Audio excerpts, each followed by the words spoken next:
Dear students, पिछले video में मैं आपको अडेप्टेशंस के बारे में बता चुकी हूँ, जिसमें मैंने आपको इंट्रोडक्शन और इसकी कैटेगरीज़ के बारे में बताया था। आज की इस वीडियो में मैं अडेप्टेशंस की कैटेगरीज़ के बारे में बताऊंगी और जिसमें कि स्ट्रक्चरल अडेप्टेशन मुख्य रहेगा। जैसे कि मैंने आपको पहले बताया था कि अडेप्टेशंस की 4 कैटेगरीज होती हैं: structural adaptation, physiological adaptation, protective adaptation और बिहेवियरल अडेप्टेशन। पहला, स्ट्रक्चरल अडेप्टेशन।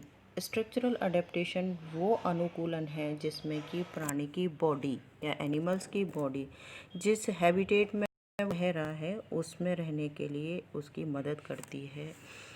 इसके कई प्रकार होते हैं, जैसे कि cursorial adaptation, fossorial adaptation, scansorial adaptation, desert adaptation, cave adaptation, aerial adaptation, aquatic adaptation, deep sea adaptation, parasitic adaptation. पहला है कर्सोरियल अडेप्टेशन। इसमें वो प्राणी आते हैं जो कि तेज़ दौड़ने की क्षमता उत्पन्न करते हैं और उनके प्रति अनुकूलित होते हैं। इन अनुकूलनों के कारण वो खुले मैदानों में तेज़ दौड़कर शत्रुओं से अपनी सुरक्षा कर पाते हैं। वे भोजन ग्रहण करने के लिए दूर दूर तक जा सकते हैं। इनकी कुछ विशेषताएं होती हैं, जैसे कि इनकी बॉडी स्ट्रीमलाइंड होती है। इनके जो लिम्स हैं वो डिजिटिग्रेट या अंगुलीग्रेट होते हैं। जो एनिमल्स अंगुलीग्रेट होते हैं उनकी डिजिट्स की जो लास्ट सेगमेंट है वो बड़ा होता है तथा डिजिट्स का नंबर कम हो जाता है। इनके फोर लिम्ब की अल्ना व हाइंड लिम्ब की फिबुला बोन्स हैं वो बहुत कम विकसित होती हैं। नेक्स्ट है फोसोरियल अडेप्टेशन। इसमें वो प्राणी आते हैं जो कि बिल बनाकर रहते हैं और ऐसे अडेप्टेशंस में इनमें बिल खोदने व उसमें रहने के लिए शारीरिक संरचना में विशेष प्रकार के परिवर्तन पाए जाते हैं, जो इस प्रकार है कि इनका शरीर स्पिंडल शेप्ड होता है, सिलेंड्रिकल होता है, इनका सिर छोटा होता है, फोर लिम्ब खोदने के लिए उपयुक्त होते हैं अर्थात बिल बनाने के लिए उपयुक्त होते हैं। जो इनकी नेक होती है वो बहुत छोटी होती है। नेक्स्ट है आर्बोरियल अडेप्टेशन, या इनको स्केंसोरियल अडेप्टेशंस भी बोलते हैं या आरोहण अनुकूलन बोलते हैं। इसमें वो प्राणी आते हैं जो कि दीवारों पर चढ़ते हैं या वृक्षों पर रहने वाले या लटकने वाले प्राणी जैसे बंदर हैं, और दीवारों पर चढ़ने वाले जो प्राणी हैं जैसे छिपकली हैं वो आते हैं। तो इनकी कुछ विशेषताएं होती हैं कि जो प्राणी चट्टानों पर या दीवारों पर चढ़ने के लिए अनुकूलित होते हैं उनमें एडेसिव पैड पाए जाते हैं जिनकी सहायता से वो दीवारों पर चढ़ सकें। इनका उदाहरण है जैसे कि छिपकलियाँ। कुछ प्राणी जो वृक्षों पर रहते हैं उनका जो थोरैक्स होता है वो सेमी सर्कुलर होता है, और क्योंकि पेड़ों की शाखाओं से लटकने के लिए उनकी फोर लिम्स ज़रूरी होती हैं, ये उनका स्ट्रॉन्ग होना बहुत ज़्यादा ज़रूरी होता है। और क्योंकि फोर लिम्स शाखाओं से लटकते टाइम पूरे शरीर का भार उठाते हैं, इसलिए इनकी पेक्टोरल में क्लेविकल और स्कैपुला बहुत ज़्यादा सुविकसित होती हैं। नेक्स्ट है डेजर्ट अडेप्टेशंस। इसमें वो प्राणी आते हैं जो कि मरुस्थल प्रदेश में रहते हैं जहाँ पर वर्षा बहुत कम होती है और रेतीली ज़मीन होने के कारण पानी बहुत कम देर के लिए ठहर पाता है। डेजर्ट्स अडेप्टेशन में जो एनिमल्स आते हैं उनमें 2 प्रकार से अनुकूलन पाए जाते हैं। एक तो वो पानी को किस प्रकार से प्राप्त करें या पानी की कमी को किस प्रकार से पूरा करें और पानी का संरक्षण कैसे करें।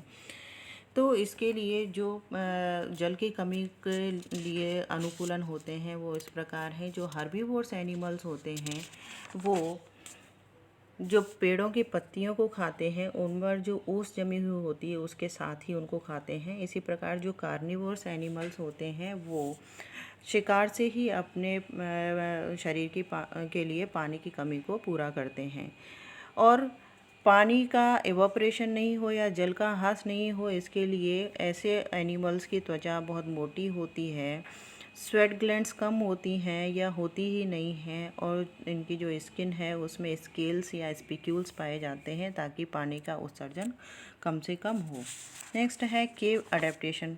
इसमें वो प्राणी आते हैं जो कि गुफाओं में रहते हैं, अर्थात गुफाओं में अपना जीवन व्यतीत करते हैं जहाँ पर कि प्रकाश बहुत कम पहुँचता है या पहुँचना असंभव होता है। तो ऐसे प्राणियों में कई प्रकार के अडेप्टेशंस पाए जाते हैं। क्योंकि वो गुफाओं में रहते हैं, प्रकाश नहीं पहुंचता है, इसलिए इनमें पिगमेंटेशन बहुत कम होता है या होता ही नहीं है। इसलिए इनका शरीर रंगहीन होता है या पीले सफ़ेद रंग का होता है।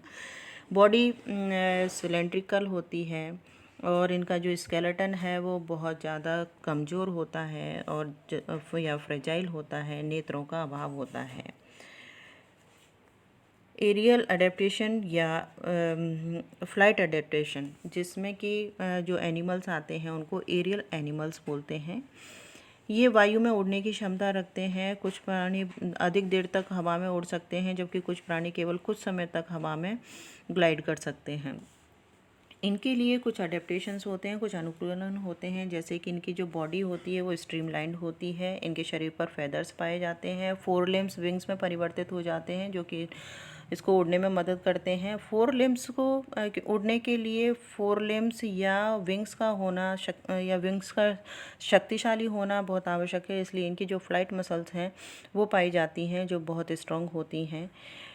फ्लाइट मसल्स के लिए पेक्टोरल गिर्डल बहुत दृढ़ हो जाती है। पक्षियों में क्लेबिकल और कोरोकोइड जो बोन है वो बहुत सुविकसित होती है। इनकी ज़्यादातर जो कशेरुकाएँ हैं वो फ्यूज्ड होती हैं और शरीर का भार कम करने के लिए इनकी हड्डियाँ खोखली होती हैं।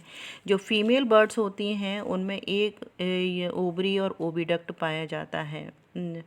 सिर्फ एक ही ओवरी और ओविडक्ट पाया जाता है और इनमें यूरिनरी ब्लैडर नहीं पाया जाता है।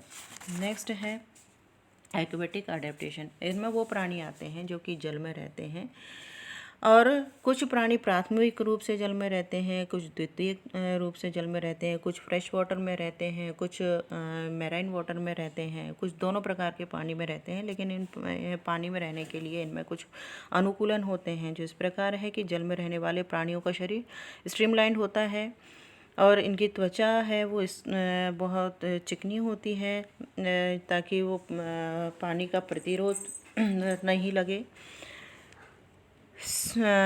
गमन के लिए इनमें फिन्स होते हैं या पैडल होते हैं और श्वसन के लिए इनमें गिल्स पाए जाते हैं। नेक्स्ट है डीप सी अडेप्टेशंस। इनमें वो प्राणी आते हैं जो महासमुद्रों में रहते हैं या तलहटी में रहते हैं, जिनमें कि प्रकाश पहुंचना बहुत असंभव होता है, जहाँ पर गहन अंधकार होता है। इसलिए इनमें बायोल्यूमिनेंस भी पाई जाती है और ये आकार में छोटे होते हैं और संपीड़ित होते हैं। जो पृष्ठ से अधर सतह पर तक ये चपटे होते हैं। इनका जो स्केलेटन होता है वो बहुत ज़्यादा कमज़ोर होता है या फ्रेजाइल होता है और इनके आँखें या तो रूडिमेंट्री होती हैं या ये इनमें जो पाई जाने वाली मछलियाँ या तो अंधी होती हैं या इनके नेत्र जो है बहुत ज़्यादा बड़े होते हैं। नेक्स्ट है पैरासिटिक अडेप्टेशन। पैरासिटिक अडेप्टेशंस में वो एनिमल्स आते हैं जो कि किसी होस्ट या किसी अन्य प्राणी के शरीर पर रहकर अपने भोजन की और आवास की पूर्ति करते हैं। ये 2 प्रकार के होते हैं, एक्टोपैरासाइट और एंडोपैरासाइट। एक्टोपैरासाइट वो पैरासाइट हैं जो किसी भी होस्ट के बाहर रहकर या उसके शरीर पर रहकर अपने भोजन की प्राप्ति करते हैं या आवास की पूर्ति करते हैं, जैसे कि ह्यूमन लाइस है। एंडोपैरासाइट ऐसे ऑर्गेनिजम्स होते हैं जो कि होस्ट के शरीर के अंदर रहते हुए अपने भोजन और आवास की पूर्ति करते हैं, जैसे कि प्लाज्मोडियम। इसकी कुछ विशेषताएं होती हैं एंडोपैरासाइट्स की कि इनका जो शारीरिक संगठन होता है बहुत सरल होता है, इनमें गमनांग का अभाव होता है और संवेदी अंगों का भी इनमें अभाव होता है। इनमें डाइजेस्टिव सिस्टम भी कम विकसित होता है। लेकिन इनका जो प्रजनन तंत्र है या रिप्रोडक्टिव ऑर्गन है वो अधिक विकसित होता है। इनमें जो प्रजनन की दर है या रिप्रोडक्टिव रेट जो है वो बहुत ज़्यादा होती है, लेकिन इनका जो लाइफ साइकिल है वो बहुत ज़्यादा कॉम्प्लेक्स होता है। तो आज के इस वीडियो में मैंने आपको स्ट्रक्चरल अडेप्टेशंस के बारे में ही बताया है। नेक्स्ट वीडियो में मैं आपको बाकी के जो अडेप्टेशंस हैं, जैसे फिजियोलॉजिकल अडेप्टेशन, प्रोटेक्टिव अडेप्टेशन और बिहेवियरल अडेप्टेशंस के बारे में बताऊंगी। Thank you.